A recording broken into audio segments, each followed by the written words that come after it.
Selamat mendengarkan podcast ini.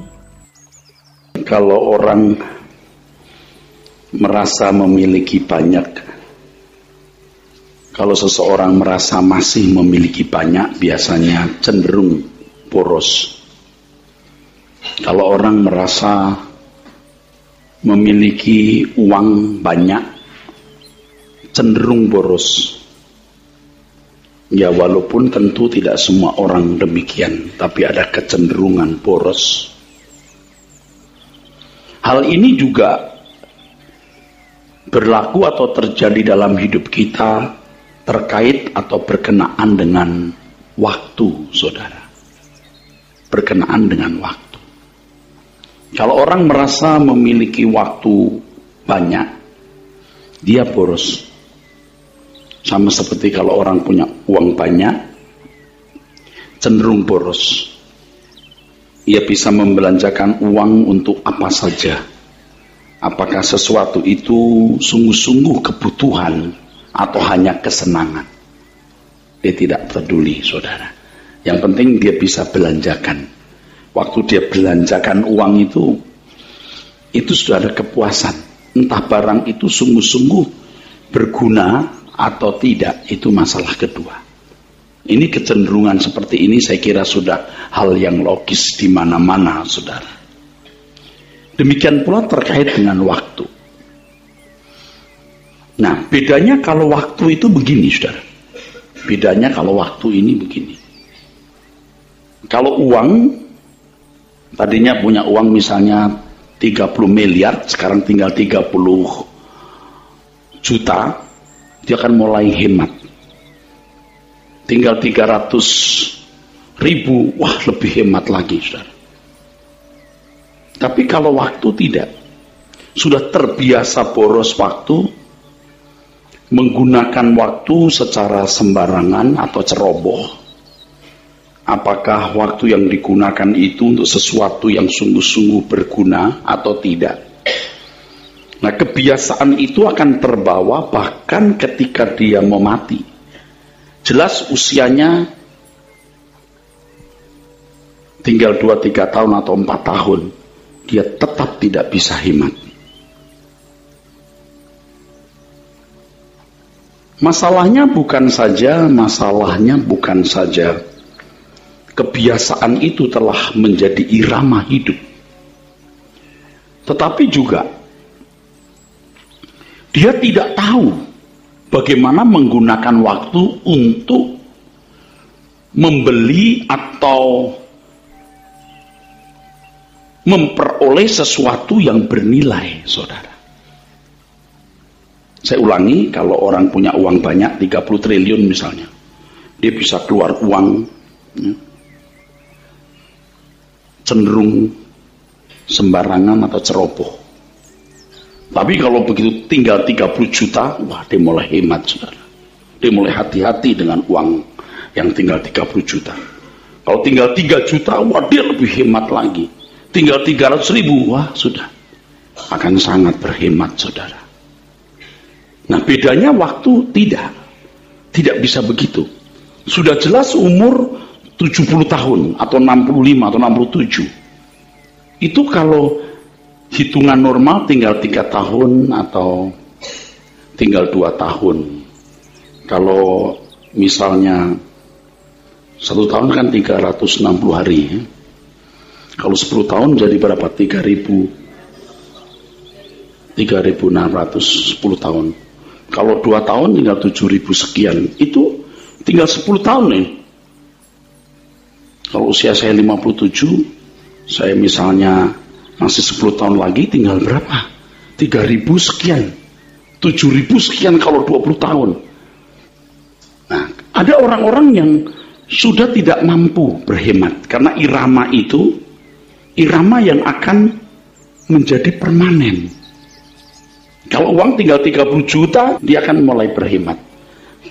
Tinggal 3 juta, dia lebih hemat. Tinggal 300 ribu, dia sangat lebih hati-hati. Tapi kalau waktu, beda.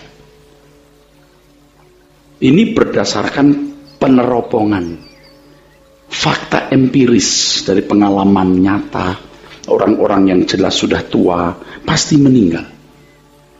Dia masih boros, masih habiskan waktunya untuk nonton film seri. Betul?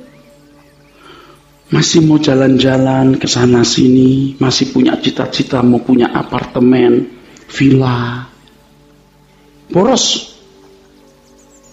Nah, masalahnya bukan hanya iramanya menjadi permanen, tetapi masalahnya adalah yang lainnya. Satu, dia tidak tahu apa yang terbaik bagi hidupnya. Apa yang terbaik untuk mengisi waktu itu. Satu. Yang kedua, lebih parah. Cita rasa jiwanya sudah rusak. Ia sudah tidak mampu lagi untuk mengecap Tuhan. Tidak mampu mengecap Tuhan sebagai harta abadi, saudara. Nah, Bapak Ibu, saudaraku, ini kita masih ada di dalam tema besar ya, bahwa manusia itu memiliki rongga kosong itu ya, saudaraku. Dan ini harus diulangi karena ini penting ya.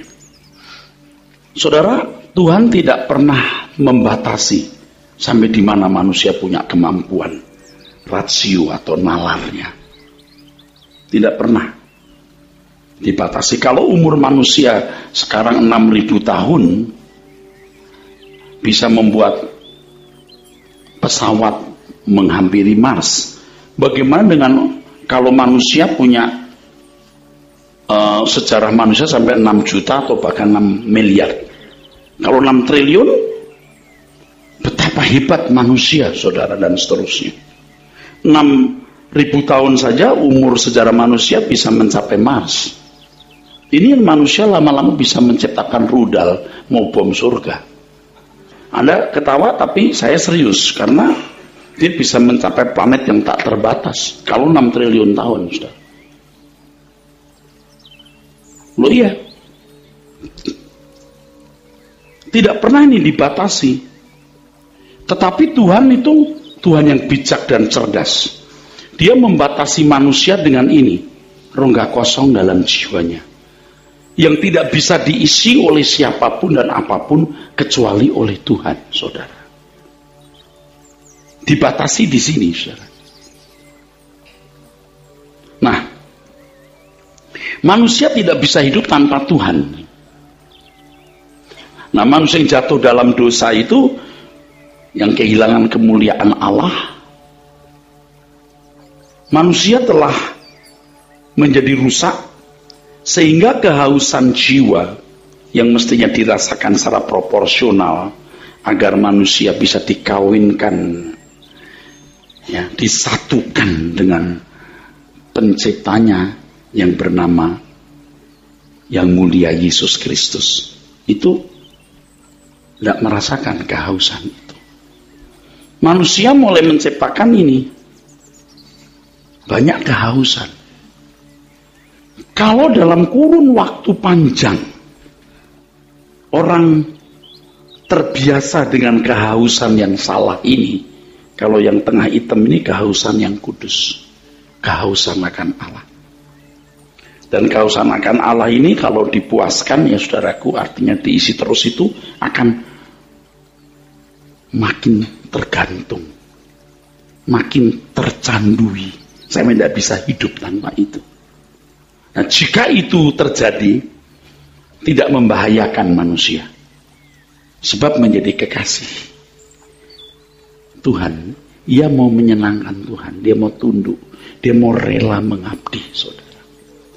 Makanya manusia yang jahat harus dibatasi umurnya, 70 tahun meninggal. Sejarah manusia pasti diakhiri, kalau enggak bahaya manusia. Supaya manusia dimusnahkan yang jahat, lalu orang-orang yang punya hati terikat dengan Tuhan, menjadi kekasih Tuhan, yang tidak ingin melukai hati Tuhan, yang rindu mengabdi melayani Tuhan, mendapat dunia baru, langit baru, bumi baru, dan mengembangkan teknologi tanpa batas. Dan itu tidak membahayakan, saudara. Dan itu tidak membahayakan. Dan orang-orang lain yang tidak pernah mendengar Injil, tapi yang tidak membahayakan sesamanya. Yaitu orang-orang yang jika melihat orang lapar, dia kasih makan, lihat orang haus, dia kasih minum, orang bertelanjang, dia kasih pakaian. Ini orang-orang yang akan jadi anggota masyarakatnya. Tapi saudara dan saya tidak disetting jadi anggota masyarakat. Saudara dan saya dirancang jadi mempelai Tuhan. Nah, untuk ini saudara, orang harus kehilangan atau berani kehilangan segala sesuatu. Jadi sebenarnya Injil itu intinya supaya kita jadi anak-anak Allah. Menjadi anak-anak Allah itu bukan hanya status, tetapi keberadaan sebagai anak Allah. Dan untuk memiliki keberadaan ini, saudara, orang harus rela kehilangan segala sesuatu. Ini nanti berkenaan dengan ini, ya. Orang harus meninggalkan ayah dan ibunya, bersatu dengan istrinya dan menjadi satu daging. Kalau kamu menjadi satu roh dengan Tuhan, kamu harus meninggalkan semua kesenangan dan keinginan. Kalau sepasang suami istri punya irama hidup yang sama, wah itu ya luar biasa, itu indahnya. Tapi jarang yang begini, saudaraku, jarang yang begini. Tapi saudara bisa, kalau saudara mau, saudara bisa. Saudara bisa, ya. Oke, saya teruskan dulu. Ini berkaitan, semua berkaitan. Nah, kadang-kadang juga saya bingung dari mana saya mulai menjelaskannya, walaupun saya punya persiapan. Kalau kita mau menjadi anak Allah, tadi saya katakan intinya Injil itu kita menjadi anak Allah, itu bukan hanya status tapi keberadaan. Ini yang gak bisa dibayangkan, saudara. Menjadi anak Allah. Allah yang maha mulia, yang memiliki segala kuasa dan kemuliaan. Itu tidak terbayangkan. Kita diadopsi jadi anak dari Ratu Inggris saja sudah tidak terbayangkan. Sudah sulit. Imagine-nya sudah susah untuk membayangkan gitu. Ya. Jadi ahli waris konglomerat dunia seperti Onassis atau Bill Gates nggak kebayang loh, saudara. Tapi ini lebih dari Bill Gates atau Onassis, saudara. Jadi anak Allah yang mewarisi kemuliaan bersama Tuhan Yesus. Itu tinggi sekali. Nah, kalau saudara mau begitu, harus mau dalam sekali. Artinya dalam sekali, you harus rela kehilangan segala sesuatu. Jadi kenapa dalam Filipi 2 ayat 5-7 mengatakan, hendaklah kamu dalam hidupmu bersama menaruh pikiran dan perasaan yang terdapat juga dalam Kristus Yesus. Yang walaupun dalam rupa Allah, ia tidak menganggap kesetaraan dengan Allah sebagai milik yang harus dipertahankan. Dia mengosongkan diri. Nah, sekarang kita berani tidak untuk tidak menggunakan hak-hak kita sebagai anak manusia supaya menjadi anak Allah. Pokoknya kesenanganku adalah Tuhan. Ini tidak membuat orang kehilangan kemanusiaan, ya. Tetap menjadi manusia yang makan nasi, yang nggak makan kemenyan, masih bisa minum kopi enak dan coklat enak. Anda jangan salah mengerti saya ngomong. Kalau dia punya istri masih menikmati seks dengan istri, indah, jadi sempurna, punya sahabat-sahabat yang membahagiakan, tetap. Tapi di atas semuanya terikat dengan Tuhan. Di dalam bayangan saya ini, ya saudara, ini Tuhan, ya saudaraku, Tuhan Yesus, ya. Kita semua ini, ya, ini anak-anak Tuhan yang benar, ya, jiwanya terikat semua di sini. Nah, relasi antara mereka ini jadi indah. Ini kalau suami istri, wah, jadi luar biasa nih. Ya, jadi luar biasa ini. Ya, bukan suami istri, kita pertemanan yang tulus saja menjadi luar biasa. Tidak heran dong kalau di gereja mula-mula sampai harta seseorang jadi milik bersama. Sebab standarnya kan kamu harus rela menyerahkan nyawamu untuk saudaramu. Menjadi anak Allah itu tinggi sekali, saudara, agung sekali. Maka kita harus berani masuk ke dalaman yang dalam. Jadi Kristen yang kita pahami selama ini Salah itu. Supaya kita diberkati, kita menikmati hidup. Kita menikmati langit baru, bumi baru. Sekarang yang kita nikmati itu pribadi Tuhan. Makanya orang harus menemukan Tuhan, mengalami Tuhan. Bukan hanya mengalami sebuah suasana kebaktian seperti ini. Harus menikmati dan mengalami Tuhan, saudara. Tuhan Yesus mengatakan ya, kalau kamu tidak kehilangan nyawa, kamu nggak dapat nyawa. Tapi kalau kamu kehilangan nyawa karena aku, kamu beroleh nyawa. Sebenarnya itu berkaitan dengan ini, saudara. Nanti kembali ke sini ya, maka memang itu bertalian. Anda tidak boleh mendengar khotbah saya cuma sekali hilang lagi, muncul lagi, you bingung. Dan saya juga bingung gimana jelasinnya. Ini kan semua berkaitan, saudara. Anda jangan berkataan nanti minggu depan juga masih ada suara kebenaran, lu boros. Nanti you udah tua pun nggak sadar. You tinggal sepotong umurmu. Lagi pula, tadi lupa saya katakan, kita nggak tahu kapan kita mati. Jangan coba-cobaan nanti saja aku berdoa, nanti saya belajar Alkitab loh. You nggak tahu kapan mati kok. Jadi saudara harus berani berpikir seakan-akan hari ini hari terakhir. Harus berani berpikir begitu. Saya mempraktekannya, walaupun kadang-kadang saya lupa, saudara. Kalau khotbah, saya sering mengingatkan diri saya. Ini mungkin khotbah yang terakhir. Kamu khotbah sebaik-baiknya. Kamu persiapan sebaik-baiknya. Kan tidak mau gagal khotbah. Saya kan bukan 1 kali 2 kali gagal, sudah sering gagal juga. Tapi makin kemari sudah hampir nggak pernah. Aduh, kenapa khotbahku jelek ya? Nggak persiapan. Hidup nggak bersih. Hidup nggak kudus. Nggak mungkin hadirat Allah akan mengalir. Tidak mungkin punya ketulusan. Makanya saya katakan kepada sahabat-sahabat saya, para pembicara, persiapan khotbah itu setiap saat. Tulusmu setiap hari, kudusmu setiap hari, itu yang akan menjadi bekalmu waktu kamu berdiri di mimbar. Jadi begini saudara, ini lautan api. Kalau bahasa Yunaninya pur, api. Sedangkan api yang dialami orang kaya di Lukas 16 itu bukan pur tapi flok.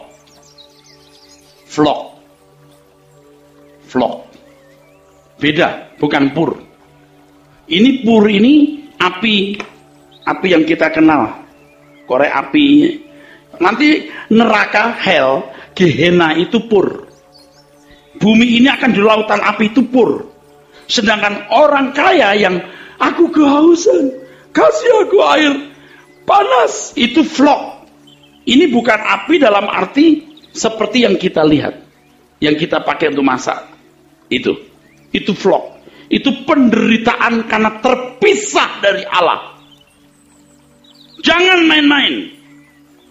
Nah, kalau ketemu orang sombong, dalam hati saya, kamu nggak ngerti. Terpisah dari Allah itu floks. Jangan sampai Anda mengalami ini. Katakan amin. Jadi jangan sia-siakan. Jangan boros. Jangan boros. Yang lain diabaikan. Duniamu cuma 3. 1 keluarga dipertahankan, ya, diurus baik. 2 usaha, 3 gereja. Selebihnya nggak ada urusan. Anda mau nggak? Ayo. Memang ini kelompok kecil yang mau begini. Biar. Ya. Biar. Ini lautan api. Ini nggak ada kehidupan, Pak. Lautan api itu ini, bumi ini, limnetopuros. Kata lautan itu tidak tepat, mestinya itu danau.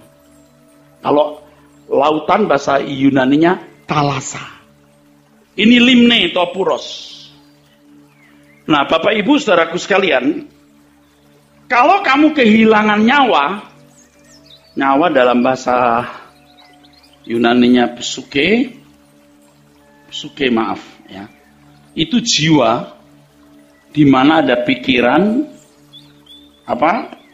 perasaan, dan kehendak. Kesenangan-kesenangan dunia di dalam pikiran, perasaan, kehendakmu, kamu harus berani tinggalkan. Kalau kamu tidak berani tinggalkan, kamu akan kehilangan nyawa. Mati di sini, gak ada kehidupan, Pak. Tapi kalau kamu rela kehilangan nyawa hari ini, kamu akan memiliki langit baru, bumi baru, di mana kehendakmu, pikiran, perasaanmu akan dikembangkan dalam teknologi yang tiada batas di kerajaan surga, dengan hati yang terikat Tuhan Yesus sebagai mempelainya. Ini serius. Kalau Anda serius, Anda bisa merasakan dan mengalami Tuhan. Jadi di sini juga ada banyak pembicara. Saya mau kasih tahu, kalau engkau tidak mau kehilangan nyawa, engkau tidak bisa menghadirkan Tuhan dalam pelayananmu, dalam khotbahmu. Nggak bisa. Nah, Bapak Ibu saudaraku sekalian, jangan sampai pikiran, perasaan, dan kehendak manusia sudah terikat dengan cita rasa duniawi. Sehingga bukan saja dia punya irama permanen, irama boros itu, boros waktu, walaupun tinggal 3-4 tahun, tinggal 3-2 bulan mungkin, dia tidak mau mengerti bahwa sisa itu singkat. Dia tidak mengisi hari hidupnya dengan baik, karena dua hal. Dia tidak tahu bagaimana mengisi hari hidupnya yang singkat itu dengan cara yang baik. Yang kedua, irama jiwanya sudah rusak. Dia sudah sampai titik point of no return, titik tidak balik. Nah, kalau saudara masih mau datang ke gereja seperti sekarang ini, hampir bisa dipastikan Anda belum sampai titik tidak balik. Ada titik tidak balik ke Tuhan, titik tidak balik ke dunia. Titik tidak balik ke dunia artinya terus meluncur ke surga. Terus meluncur ke surga. Orang-orang yang punya prinsip begini, saudaraku. Yang ku ingini engkau saja. Terus tuh, itu namanya titik tidak balik ke dunia. Naik, nggak akan balik ke dunia. Tapi kalau sampai titik tidak balik ke Tuhan, itu udah meluncur ke dunia. Nggak bisa balik ke Tuhan. Saya nggak tahu bagaimana mengingatkan orang-orang seperti ini di dunia sana, di luar sana. Nggak tahu. Sampai kita nggak ngerti. Saya kira Bapak Ibu mengerti ketemu orang-orang yang tidak bisa dibawa balik ke Tuhan. Dan saya harap ini tidak terjadi kepada saudara. Ke gereja tapi hatinya tidak melekat menjadi kekasih Tuhan. Itu bisa. Tidak mampu mencintai Tuhan Yesus sebagai kekasih yang melampaui kasih kita kepada siapapun dan apapun. Ini orang-orang yang masih egois, orang-orang yang masih mau menikmati dunia, saudara. Yang artinya masih bisa dibahagiakan dengan dunia. Masih bisa dibahagiakan dengan mobil, rumah, tempat wisata, yang masih bisa dibahagiakan itu. Bukan tidak boleh punya rumah, bukan tidak boleh punya mobil, bukan tidak boleh ke tempat wisata, bukan nggak boleh, boleh. Tetapi itu bukan suatu yang menjadi kebahagiaan utamamu. Kalaupun kau menikmati bersama dengan Tuhan dan orang-orang yang dikasih Tuhan. Bukan dengan orang yang tidak patut bersama-sama denganmu. Makanya sulit ya kita mau jalan-jalan dengan orang yang tidak sehati dengan kita. Sulit. Sehati dengan kita artinya sama-sama takut Tuhan, ya. Sama-sama memuliakan Tuhan. Bapak Ibu saudaraku sekalian, di Amsal pasal 30 ayat 18 sampai 19, Amsal mengatakan ada 3 hal yang mengherankan, bahkan ada 4 hal yang tidak dimengerti.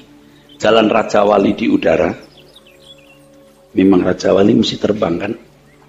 Itu kan sudah kodrat atau natur. Jalan ular di atas cadas, ular itu udah cadas bisa meliuk-liuk, itu memang tempatnya. Jalan kapal di tengah laut, bukan di padang gurun ya. Dan jalan seorang laki-laki dengan seorang gadis. Tuhan itu bisa menciptakan hukum itu, tahu tatanan itu. Kalau burung terbang, ya kan, ular meliuk-liuk di cadas, ya. Kalau kapal di tengah lautan, tapi laki-laki ketemu perempuan. Anda pernah kan mengalami jatuh cinta? Betapa hebatnya ide menciptakan cinta itu. Betul, siang jadi kenangan, malam jadi impian. Betul saudaraku. Kalau jatuh cinta itu orang bisa berubah. Jadi Bapak Ibu ya, saya sudah berkali-kali mengatakan, jangan sampai anakmu salah asuh, sampai salah ketemu orang dan jatuh cinta. Susah. Dia pasti berubah. Dia bisa tidak menghormati orang tua lagi. Dia tidak takut jadi miskin. Dia tidak takut kehilangan orang tua. Tidak takut kehilangan siapapun. Hanya takut kehilangan si Jambrong. Loh, ini benar. Makanya jangan ibu berkata, Pak, anak saya sudah kena itu, Pak, dukun. Saya bukan menutup kemungkinan orang bisa didukunin, betul. Tapi cinta itu bisa membuat orang berubah. Itu benar. Nah, jalinan cinta antara pria wanita itu kan nggak bisa dijelaskan. It's hard, difficult ya, to explain gitu. Susah ya. Kalau Allah bisa menciptakan hubungan antara pria wanita begitu luar biasa, pasti Tuhan bisa menciptakan hubungan antar dirinya dengan penciptanya juga luar biasa. Itu yang harus kita temukan. Itu yang harus kita temukan. Itu yang harus kita alami. Pelayanan gereja harus menggiring orang sampai orang itu freak dengan Tuhan. Jatuh cinta, tercandui dan menikmati cinta itu. Allah itu real. Harus dialami cintanya, saudara. Bapak memberikan putra tunggalnya supaya menjadi sekutu, menjadi kekasih jiwa kita. Makanya Paulus mengatakan hubungan ini, Efesus 5:31-32, this is a great mystery, but I speak concerning Christ and the church. Ini rahasia besar. Ketika dia bicara soal hubungan suami istri yang harus meninggalkan ayah ibunya bersatu, suami istri itu luar biasa hubungannya, tidak ada hubungan yang lebih dari hubungan pria wanita itu. Tetapi ketika Paulus mengatakan itu, Paulus berkata, yang kumaksudkan ini mengenai Kristus dengan gerejanya. Gereja bukan arti gedung. Tuhan tidak bercinta dengan gedung. Tuhan bercinta dengan gereja yang tidak kelihatan. Di mana saja engkau jadi anggota gereja, tapi kau jadi anggota keluarga kerajaan Allah. Jangan gerejanya menjadi tempat di mana Tuhan mau diperalat, Tuhan mau jadi sarana, Tuhan hanya menjadi kuda untuk meraih berkat dunia. Itu penyesatan. Dan itu sebenarnya jahat. Sebab dengan cara begitu, walaupun Tuhan disebut-sebut, Tuhan tidak jadi mempelainya. Tuhan hanya menjadi mak comblangnya, sedangkan mempelainya dunia. Jemaat dikawinkan dengan dunia, bukan jemaat mau menjadi mempelai Tuhan. Jadi saudara mau punya rumah, mau punya mobil, mau punya jodoh, mau tidak, mau punya anak atau belum, tidak masalah. Yang jadi masalah apakah engkau sudah menjadi kekasih Tuhan. Kalau saudara menyia-nyiakan waktu ini, sampai hatimu tertutup, cita rasamu rusak, engkau tidak bisa menikmati Tuhan selamanya. Tidak bisa sekejap jebret lalu jatuh cinta. Tidak bisa. Kalau di pesta-pesta zaman dulu, di Israel orang memberi anggur yang baik dulu, baru yang buruk. Tetapi Tuhan memberikan satu gambaran, anggur yang baik belakangan. Ketika engkau berdoa, 5 menit, 10 menit, capek, bosen. Sebenarnya ganja juga begitu. You menghisap ganja pertama juga pusing. Tapi kalau menghisap terus sampai nggak bisa lepas dari ganja ini. Nggak bisa. Nah, makanya saudara kalau berdoa 5-10 menit, capek lalu, gua nggak doa lagi. You nggak pernah ketemu Tuhan Yesus. 5-10 menit, bosen, terus. Temui, alami. Barang siapa mengikatkan diri dengan Allah, menjadi satu roh dengan dia. 1 Korintus 6 ayat 17. Satu roh. Kalau orang mengikatkan diri dengan perempuan cabul jadi satu daging. Tapi dengan Allah satu roh. Siapa kita bisa menjadi satu roh? Akhirnya kita mau menjadi suci itu bukan karena takut dikutuk. Bukan karena kita takut masuk neraka.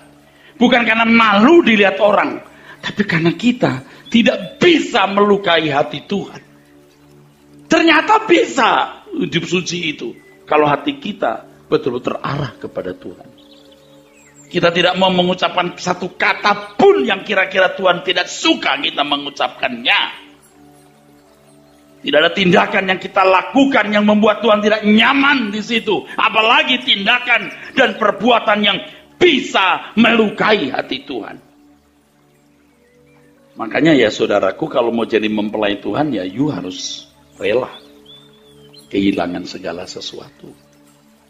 Matius pasal 19, ketika ada seorang ingin memiliki hidup yang kekal, Tuhan berkata apa? Jual segala milikmu, bagikan kepada orang miskin, dan kamu akan memperoleh harta di surga. Apa itu harta di surga? Ya Tuhan sendiri. Harta yang diberikan Bapa kepada kita, bukan emas berlian. Emas berlian itu tidak artinya dibanding putra tunggalnya, milik kesayangan Allah Bapa yang diberikan kepada kita. Itu harta surga. Apakah jadi milikmu? Ya tergantung Anda jadi miliknya enggak.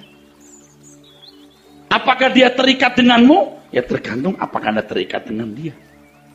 Jadi kalau saudara nyanyi ya, kita berani mengatakan, tentu kau merasa yang kurasakan. Kalau manusia bisa kita tipu, tapi Tuhan tidak bisa kita tipu loh. Ya mungkin kita belum sempurna mencintai Tuhan secara 100% dengan nilai bagus sekali. Mungkin belum, tapi harus semaksimal mungkin yang bisa kita persembahkan. Dan saya mengerti apa artinya cinta itu bertumbuh. Cinta itu bertumbuh. Sampai kita bisa berkata, Tuhan, aku tidak mengingini apa-apa darimu. Aku hanya mengingini Engkau. Engkau saja cukup bagiku. Nah kalau sudah sampai begitu, Anda itu kalau berkorban bagi pekerjaan Tuhan, enggak ngitung. Kita ini justru menyodor-nyodorkan diri. Apa bagianku untukmu? Apakah ada bagian dalam hidupku yang belum aku persembahkan? Anda nggak akan jadi miskin. Bodoh banget kalau kita punya kesempatan menjadi kekasih Tuhan, tapi kita tidak memanfaatkan kesempatan itu.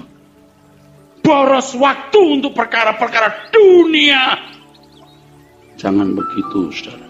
Kalau saudara sungguh-sungguh ya memaksimalkan cinta itu walaupun belum sempurna, Tuhan tahu loh kamu memaksimalkannya. Walaupun kau masih punya banyak keinginan dunia, Tuhan tahu. Saudara berkata, aku mau mencintai Engkau Tuhan, aku masih punya berbagai hasrat-hasrat yang lain, tapi aku mengarahkan padamu. Tuhan akan menolong merajut cinta itu. Dan Anda bisa mencintai Tuhan lebih dari waktu-waktu yang Anda pernah lalui. Tuhan akan tolong saudara. Tapi kalau saudara-saudara sembarangan ya susah. Anda bisa ngerti apa yang saya katakan? Kalau Tuhan bisa menciptakan hubungan perempuan dan laki-laki begitu sempurna dan begitu indah, saudara pasti merasakan, bukan? Dan itu nggak bisa diungkapkan kepada orang lain. Tuhan bisa menciptakan hubungan yang lebih indah antara dirinya dengan kita. Jangan sampai saudara punya cita rasa begitu rusak sampai tidak bisa lagi menikmati Tuhan. Dan Anda pun tidak bisa dinikmati oleh Tuhan. Saya tahu banyak orang-orang baik yang datang karena mau mendengar suara kebenaran, firman yang benar. Udah berpaling dari khotbah kemakmuran, khotbah-khotbah yang ngawur itu. Tapi Anda tidak berani membayar harganya secara tuntas. Anda tidak menuntaskan hubunganmu dengan Tuhan. Artinya dengan membuang cinta dunia, lalu saudara membuat hubungan yang baik dengan Tuhan. Menuntaskan hubungan artinya dunia harus dilepaskan, Tuhan harus menjadi satu-satunya kecintaan kita. Ada hal yang tidak bisa dibagikan saudaraku, yaitu pada waktu saudara berdoa dan bertemu dengan Tuhan. Itu rasanya saudaraku, tidak ada artinya dunia ini, semua nggak ada artinya. Tapi setelah berdoa, bangun pagi besok, berubah lagi tuh perasaan kita. Dunia indah juga sih. Loh iya, kok ada kesenjangan antara apa yang kurasakan semalam dengan pagi ini? Besoknya doa lagi, merasakan lagi suasana yang begitu indah. Jadi ini, kita doa malam hari ya saudaraku ya. Kita doa ya. Itu suasana pada waktu berdoa dengan besoknya, waktu kita sudah bangun. Ini kedekatannya dengan Tuhan, misalnya ini 5 meter, besok jadi 500 meter saudara.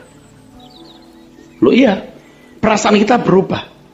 Kalau derajat ya, ini derajatnya 60 derajat, besok jadi agak dingin-dingin gitu, jadi 20 derajat. Kok nggak seperti semalam ya? Tapi doa lagi, di hari berikut ini jadi 25, ini jadi 300. Besok berikut lagi, ini jadi naik lagi 80, ini naik lagi sudah 30. Wah ini terus itu, sampai saya harapkan kita bisa nyambung yang namanya selalu di hadirat Tuhan. Ngerti nggak saya ngomong apa? Ini perlu perjuangan. Di sini kita akan menghadapi percintaan dunia, kesempatan memiliki dunia, kesempatan memuaskan nafsu-nafsu kita, kesempatan mencari hormat, bermacam-macam. Nah kita kalau bertarung di sini menentukan derajatnya nanti. Waktu Anda punya kesempatan berbuat dosa, Anda berkata, tidak. Ini derajatnya akan konstan bisa naik. Kalau bilang, iya, ini 80, ini jadi min.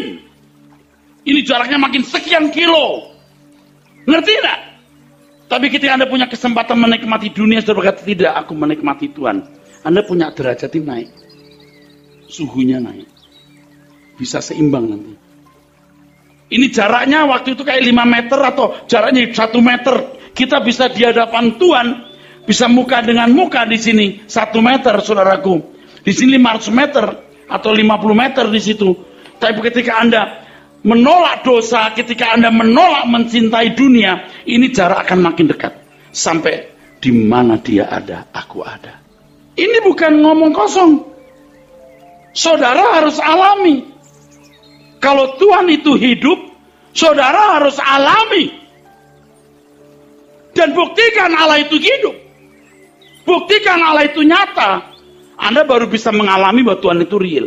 Bukan waktu kita berdoa merinding-merinding lalu, wah begitu kuatnya Tuhan.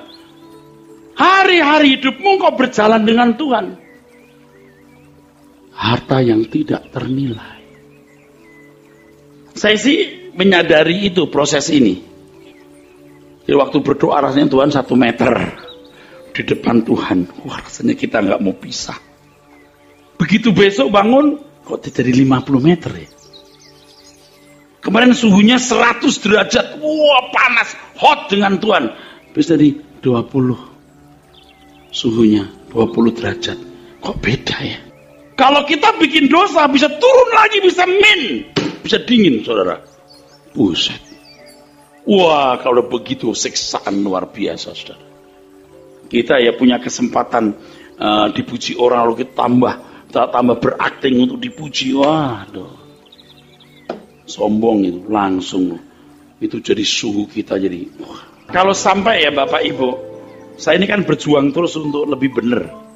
Karena saya rasanya seperti orang tuh baru keluar dari tempurung gitu. Wah salah selama ini aku.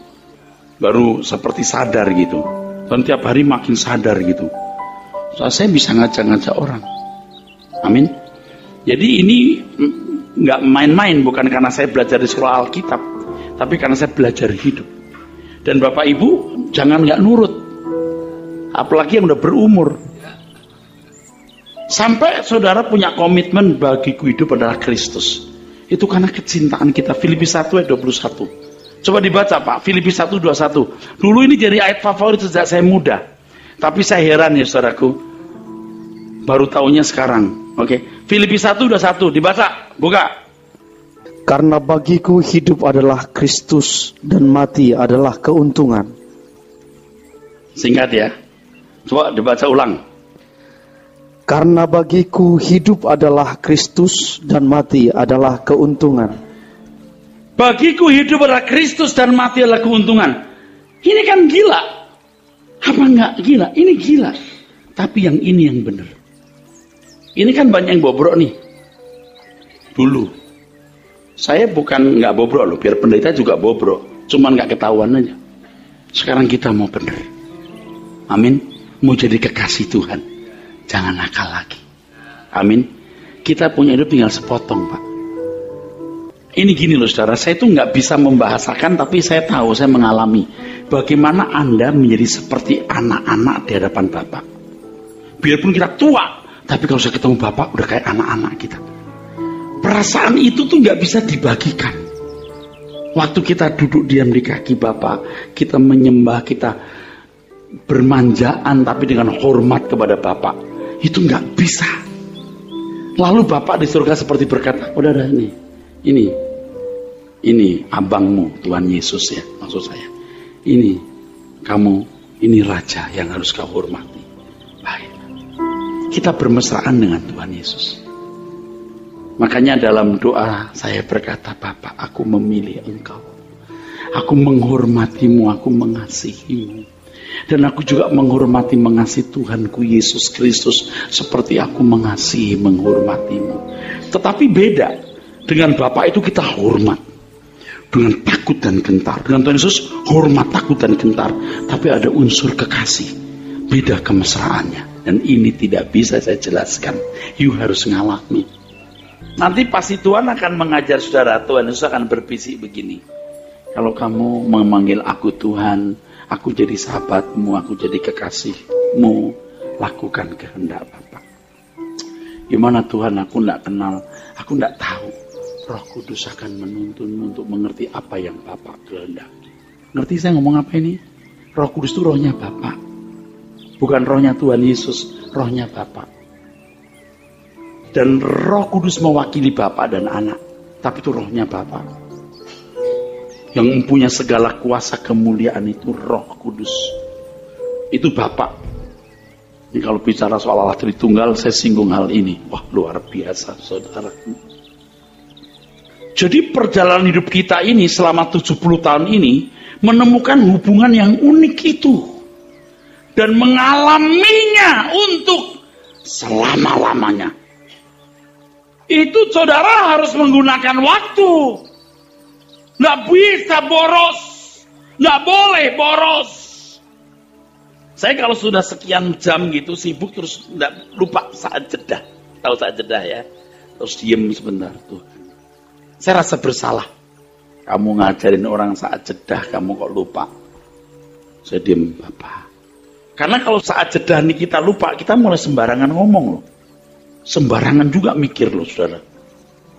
Tapi kalau sudah terbiasa nanti pikiran kita bersih, wah ucapan kita mulai tidak sembarangan. Kadang-kadang kalau sudah tidak saat jeda ya, kita mulai sembarangan loh.